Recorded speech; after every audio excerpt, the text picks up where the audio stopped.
is continuing its largest military offensive against Gaza in nearly 2 years. The airstrikes are in response to rockets launched at Israel by Palestinian militants. Wendy Gillette has the latest. 2 rockets streaked through the sky over a wedding ceremony in Ashdod, Israel, about 20 miles north of Gaza. Guests are seen running for cover as shrapnel rained down. In all, Israel says more than 140 rockets were launched at the Jewish state, 29 of them intercepted by its Iron Dome missile defense system. Israel hit back hard. Airstrikes destroyed sites that Israel said were used by Hamas, the Palestinian militant group that controls Gaza. Officials say at least 25 people were killed. Israeli Prime Minister Benjamin Netanyahu told his military leaders to, quote, take the gloves off in their fight with Hamas. It's a reality that we could not accept. Israel authorized its army to activate 40,000 reservists. We have recruited forces on the border, and we are recruiting reserve troops in order to address the threat. The flare-up in fighting has been building since last week's discovery of the bodies of 3 kidnapped Israeli teenagers and the apparent revenge killing of a Palestinian boy. The U.S. is calling for calm, but Hamas said that in the face of aggression, Israel should not dream of calm and stability. Wendy Gillette for CBS News. So joining us is CBS News military analyst, retired Colonel Jeff McCausland. Thanks for joining me. It's good to be with you. So very quickly, the situation between Hamas and Israel has accelerated rapidly. What's your read on this situation? Will it get worse before it gets better? Well, sadly, I think it will. The Israelis now have authorized to raise, as you suggest, up to 40,000 additional reserves, more than they called up in November 2012, the last conflict in Gaza.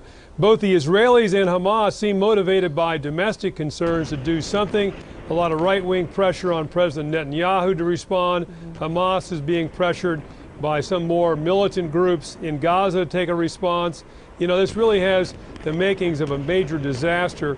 And the real question is this region as a tipping point as we see conflict potentially now in Israel alongside the civil war in Syria and an ongoing conflict in Iraq. Right, 3 major problems in the area, and there's been a lot of talk about the need for a mediator.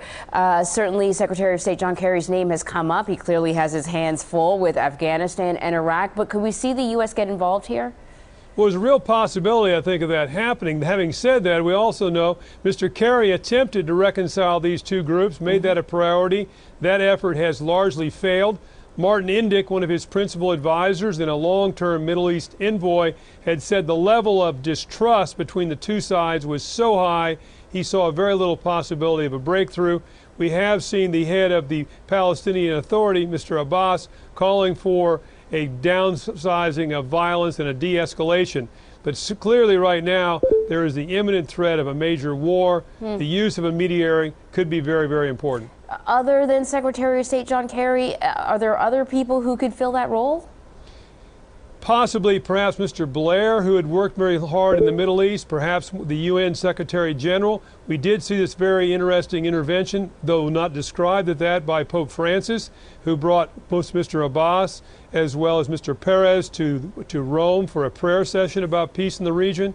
So it's really a question on who might fill that role, but I know a lot of concern, particularly here in Washington and elsewhere, of the possibility of this tipping point as most sides move forward, almost in an eerie way, like we saw back in 1914 with the onset of World War I. Neither side wanting war, but pressure in their homeland pushing them in that direction. Jeff, this whole thing began with the murders of 3 teenagers and then a 4th one, a Palestinian teenager. How many civilians are at risk in this situation? Well, both sides have enormous numbers. You know, the range of the rockets Hamas has launched has held at risk Jerusalem as well as Tel Aviv. Roughly 3 million Israelis live in the area threatened by this particular rocket fire. On the other side, in Gaza, an area only about 32 miles long with about 3.25 million people, we've had 150 Israeli airstrikes in the last 24 hours. We know there have been a number of civilian casualties there as well. All right, CBS News military analyst Jeff McCausland, thank you so much for joining us. Always a pleasure.